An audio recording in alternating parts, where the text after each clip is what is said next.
사도행전 13장에서 28장까지는 바울의 선교 사역을 통해 복음이 안디옥을 중심으로 땅 끝을 향해 점점 멀리 퍼져가는 과정에 관한 기록을 누가가 기록하고 있습니다. 그래서 이방인 중심의 복음 증거에 대해서 기록하고 있는데, 사도행전은 세 문단으로 나눌 수가 있는데 마지막 세 번째 부분이 바로 13장에서 28장입니다. 오늘 우리가 읽은 15장은 이방인 중심의 복음 증거를 위해 풀어야만 했던 결정적인 일에 대해 기록하고 있는데, 그것이 바로 예루살렘 회의였습니다. 이것을 중심으로 15장은 크게 네 문단으로 나눌 수가 있습니다. 5절까지는 이방인 신자들의 할례 문제 대두 및 바울과 바나바의 예루살렘 파송에 대해서, 6절에서 21절은 이방인 신자들의 할례 문제 토론을 위한 예루살렘 공의회의 개최를, 22절로 35절은 이방인 신자들의 할례 문제에 대한 예루살렘 공의회의 결의 및 안디옥 교회의 기쁨에 대해서, 마지막으로 36절에서 41절은 바울과 바나바의 분쟁 및 바울의 제2차 전도 여행 시작에 관하여 기록하고 있습니다. 오늘 이 가운데서 예루살렘 공의회를 소집하게 된 원인을 기록하고 있는 1절과 2절에 대해서 잠시 살펴보겠습니다. 어떤 사람들이 유대로부터 내려와서 형제들 가르치되 너희가 모세법대로 할례를 받지 아니하면 능히 구원을 받지 못하리라 하니, 바울 및 바나바와 그들 사이에 적지 아니한 다툼과 변론이 일어난지라 형제들이 이 문제에 대하여 바울과 바나바와 및 그 중에 몇 사람을 예루살렘에 있는 사도와 장로들에게 보내기로 작정하니라. 예루살렘 공의회는 기독교 최초의 중요한 안건을 상정하고 결의한 회의였습니다. 즉 교회들 간의 회의였단 말이에요. 예루살렘 교회와 안디옥 교회 회의, 즉 교회들 간의 최초, 많지 않은 교회지만은 최초의 공적인 회의, 공의회였습니다. 의제는 이방인들의 할례 문제였어요. 이방 그리스도인들이요, 유대교회에 있어서 할례 문제는 굉장히 중요했죠. 왜냐하면 정식 유대인이 되었다는 표시, 유대교인, 유대인이 아니라 유대교인이요. 그래서 이방인들이 그때도 말씀드렸지만 경건한 유대인으로, 경건한 이방인으로 남는 이유는 할례를 받지 않았기 때문에 정식 유대교인이 될 수가 없었습니다. 정식 유대교인이 되기 위해선 반드시 할례를 받아야만 했는데, 할례는 굉장히 힘든 것이었죠. 그때도 말씀드렸습니다. 그렇기 때문에 할례를 받지 않은 사람들을 가리켜 경건한 이방인들이라고 불렀습니다. 유대인들은 8일 되면, 난지 8일 되면 자동적으로 할례를 받죠. 그래서 자동적으로 유대교인이 돼요. 하지만 이방인들은 그렇지 않았기 때문에 할례를 받아야만 했습니다. 그런데 이 초대 교회에서 이 문제가 불거진 거예요. 유대 그리스도인들 가운데 할례파 신자들, 이들이 이방인들 역시 구원을 받기 위해서는 우리처럼 반드시 할례를 받아야 한다고 주장했습니다. 할례를 받음으로써 유대교도 정식 유대교로 등록하기 위해선 할례를 받아야 되는데, 마찬가지도 교회도 마찬가지다는 거죠. 하나님의 백성이 되었다는 것을 할례로서 증명해 보여야 한다는 것이죠. 그래야 구원받은 것이지, 그렇지 않으면 그들의 믿음은 헛되다, 구원받지 못했다라고 주장했습니다. 이에 대해 바울과 바나바를 비롯한 안디옥 교회는 극렬하게 반대를 한 거예요. 구원은 오직 예수 그리스도를 믿음으로 구원받는 거지 할례 받는 것과는 전혀 상관없다는 것이죠. 구약의 율법이 신약으로 대체됐는데 왜 유대인들도 제대로 지키지 못하던 율법에 얽매여서 그리스도를 통한 구속의 은총을 폄훼하느냐 주장했습니다. 그래서 안디옥 교회는 바울과 바나바를 중심으로 한 대표단을 예루살렘 교회에 파견해서 총회를 열고 이 문제를 상정했던 겁니다. 이 예루살렘 교회는 오래도록 이 문제에 대해서 토론을 했어요. 그리고 그 토론 과정은 길었죠. 근데 이 토론을 통해서 우리가 배워야 될 게 있어요. 이 회의를 통해서 예루살렘 공의회, 이 회의를 통해서 우리가 아주 중요한 도전을 받습니다. 먼저 누가는 그 회의에서 사도들의 발언을 이렇게 기록하고 있어요. 이방인들을 위한 사도 베드로의 변론, 그리고 사도 바울의 이방인을 위한 선교 보고, 결론적으로 사도 야고보의 결론적 변론과 제안, 이렇게 되어 있습니다. 여기서 야고보는 예수님의 형제 야고보예요. 즉 예루살렘 교회의 의장격에 있었던 사람이 이 사도 야고보입니다. 그리고 야고보가 결론을 내려주는 거예요. 이 결의를 한마디로, 이 결정을 요약한다면 이렇습니다. 결의사항, 더 이상 복음을 듣고 하나님께로 돌아오는 이방인 신자들에게 할례를 비롯한 구약의 율법 준수의 짐을 지우지 않기로 한다. 다만 이방인 신자들은 다음에 4가지 사항은 지키기로 결의한다.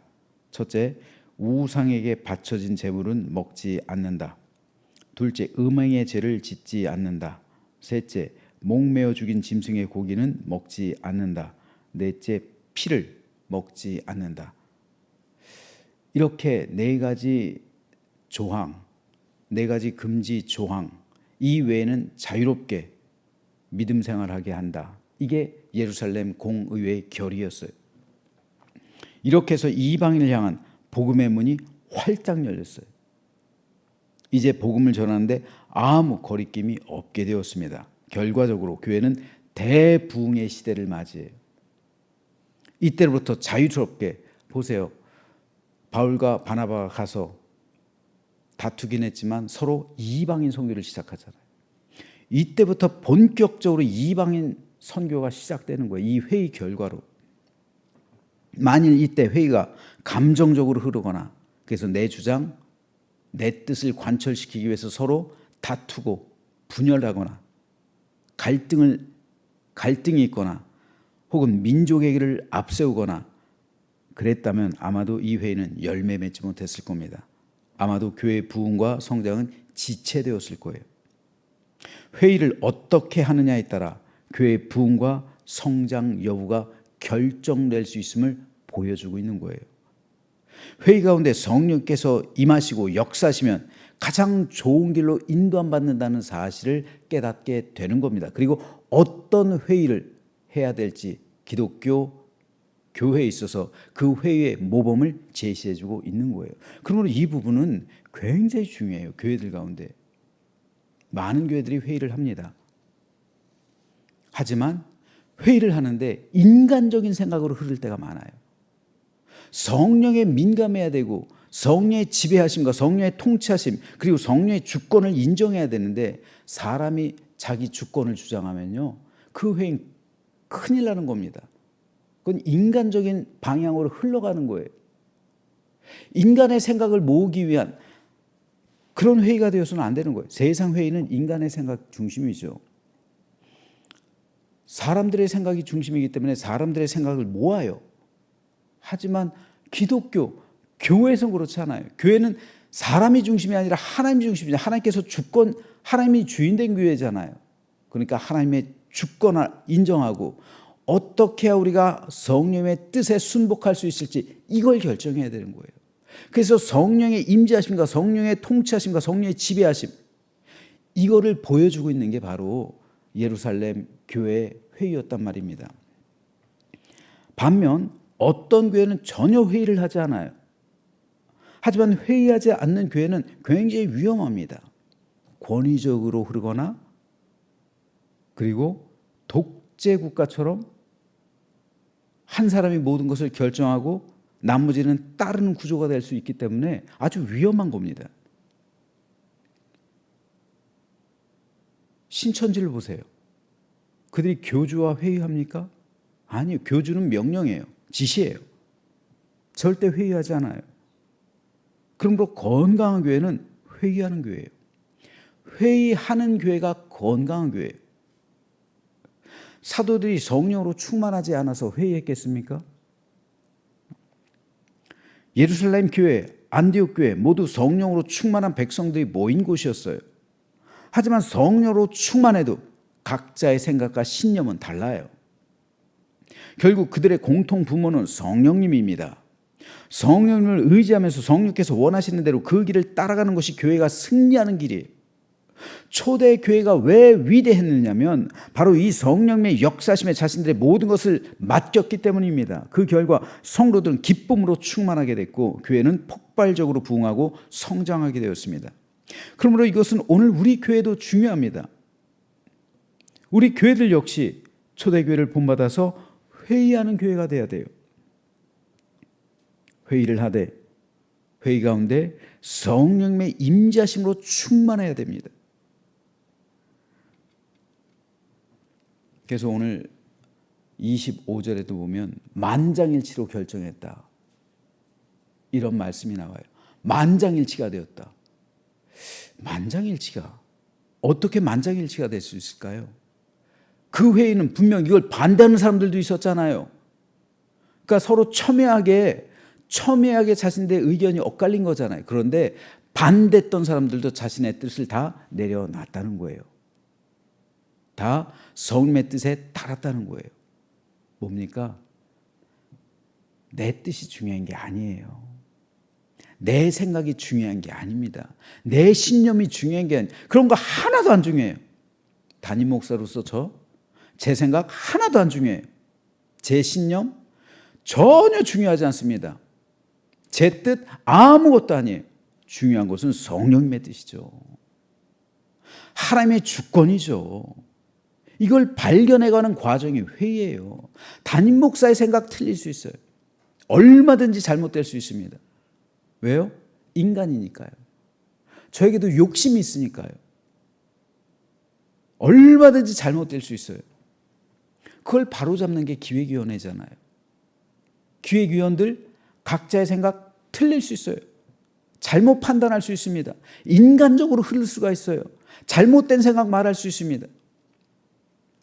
근데 잘못된 생각 말하는데 그 잘못된 생각 목소리 큰 사람이 우겨가지고 그 회의에 가결된다면 어떻게 되겠습니까?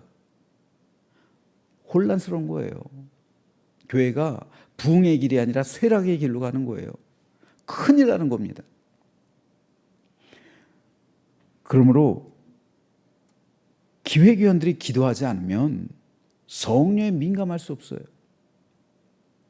이에 따라서 성령의 뜻이 아니라 자기 생각을 말할 수밖에 없어요. 자기 주장을 할 수밖에 없어요.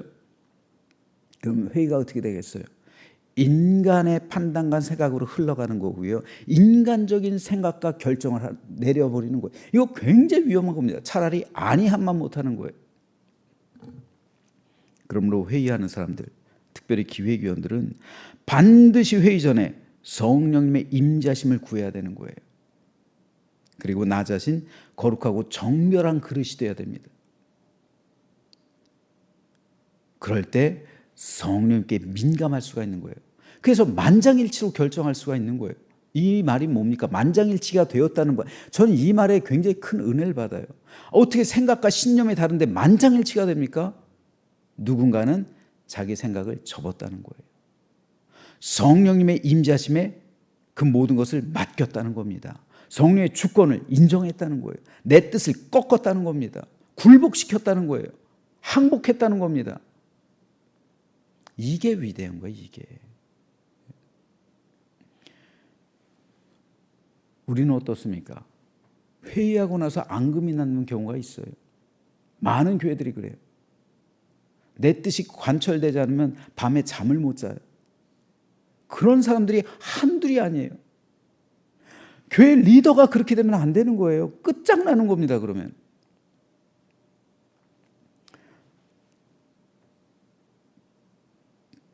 초대교회 어떤 회의를 했는지 사도 바울은 나와 다른 의견이 있을 때 어떻게 해야 할지에 대해서 이렇게 기록하고 있어요.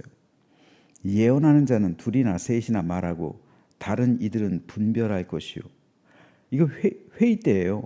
만일 곁에 앉아 있는 다른 이에게 계시가 있으면 먼저 하던 자는 잠잠할지니라. 예배를 드릴 때, 회의를 할 때, 어떤 상황 속에서도 이것을 제시하고 있는 거예요. 예언은 좋은 겁니다. 그런데 내가 지금 예언을 하고 있는데 예언을 했다 할지라도 다른 사람이 예언을 한다. 그럼 내가 하던 예언 가만히 있으라는 거예요. 왜요? 새롭게 말씀하시는 성령의 뜻이 있을 수 있으니까 그 성령의 음성에 귀를 기울이라는 거예요. 그러므로 회의에 있어서 가장 중요한 것은 말하는 게 아니라 듣는 거예요. 다른 사람을 통해 말씀하시는 성령의 뜻을 분별하는 거예요. 이게 성령께서 다른 사람들은 분별하라고 그러잖아요. 성령께서 말씀하시는 건지 인간적인 생각인지 분별하라는 겁니다. 그리고 성령께서 말씀하시는 것이다 라는 판단이 들면 그 말씀에 순종하라는 거예요. 그러므로 회의에 있어서 가장 중요한 것은 말하기가 아니라 듣기, 이겁니다. 그리고 다른 사람이 말할 때 침묵. 내 말만 하려고 하지 마. 가만히 있어봐. 내 말 좀 들어봐. 아니에요. 가만히 있어야 될 사람은 나입니다. 나. 가만히 있어봐가 아니라 내 말 좀 들어봐가 아니라 내가 다른 사람의 말을 들어야 되는 거예요. 들음의 실패는요, 성령의 음성을 차단시키는 겁니다. 결국 내 뜻을 관철시키는 거예요. 이렇게 되면 교회는 다툼과 혼란에 빠질 수밖에 없어요. 자, 그렇다면 오늘 우리 교회는 어떻습니까? 예루살렘 교회처럼 다른 의견과 생각들이 성령 안에서 녹아지고 있습니까? 내 생각과 뜻을 관철시켜야만 하는 그런 회의를 우리는 하고 있지는 않습니까? 아니에요. 절대로 그래서는 안 됩니다. 저 자신부터요. 근데 감사하게 우리 기획위원회를 하다 보면은 저도 제 뜻을 꺾을 때가 많아요. 아, 그렇지. 이거는 아닌 거지. 저도 옳았다고 생각하는, 제가 옳았다고 판단하는 그런 안건들이 있었는데 기획위원들이 반대를 할 때가 있어요. 감사하죠. 아, 이게 성령의 뜻이 아니구나. 그럼 교회가 평안한 거예요. 근데 내 뜻을 그냥 관철시키려고 그냥 우기고 막 그렇게 되면 어떻게 돼요? 통과는 되겠죠. 통과는 될지라도 교회는 혼란스러운 거예요. 왜요? 성령의 뜻이 아니기 때문에. 회의가 성령을 대적하는 결정을 내릴 수도 있는 거예요. 성령의 뜻을 위배하는 그런 회의를 할 수도 있는 거예요. 그러니까 이게 얼마나 끔찍합니까? 반면에 예루살렘 교회처럼 성령의 뜻에 맞는 회의를 하면, 그런 결의를 내리면 교회는 부흥하는 거예요. 이것을 보여주고 있는 거잖아요. 그러면 저는 우리 교회가 예루살렘 교회처럼 좋은 회의 문화를 정착시키게 되기를 소망합니다. 그렇게 되기 위해서는요, 교회 리더들, 우리 기획위원들이 교회 리더들이 각 부서의 장들이잖아요. 그렇기 때문에 기획위원들이 이번 주 우리 수요일에 기획위원회에 있어요. 오늘부터 기획위원들 기도하셔야 돼요. 그 안건들을 위해서 기도를 하셔야 됩니다. 그리고 성령의 지배를 받게, 내 뜻 내려놓게, 하나님, 다른 사람을 통해서 말씀하시는 성령의 말씀에 귀를 기울여야 되는 거예요. 귀를 기울이고 이것이 과연 하나님의 뜻인가 판별을 해야 되는 거예요. 그럴 때 가장 선하고 좋은 길로 인도함 받을 수 있는 거예요. 그런데 기도하지 않는 사람이 기획위원이 되면 어떻게 됩니까? 큰일 나는 겁니다. 그래서 저는 우리 교회가 성께서 주관하시고 인도하시고 지배하시는 교회가 되어서 예루살렘 교회처럼 부흥하고 성장하는 거룩하고 복된 교회가 되기를 주님의 이름으로 축복합니다. 그리고 이 회의는요, 비단 교회에서뿐만 아니라 가정에서도 정착돼야 되는 거예요. 가정에서도. 우리 가정에서도 부모님들, 자녀들이 모여서 회의할 수 있어야 돼요. 가족 회의할 수 있어야 돼요. 그래서 가장 좋은 길로 인도함 받을 수 있어야 되는 거예요. 성령께서 우리 가정의 주인이시잖아요. 우리 가정의 주인이시면 우리 가족도 성령 안에서 회의를 해야죠. 그래서 가장 좋은 길로 인도함 받아야죠. 그래서 이런 복된 회의를 통해서 가정과 교회가 하나님의 뜻 가운데로 인도함 받고 예루살렘 교회처럼 성령의 인도하심으로 가장 좋은 길로 인도해 주시고 좋은 열매 맺는 우리 모두가 되시길 주님의 이름으로 축원합니다.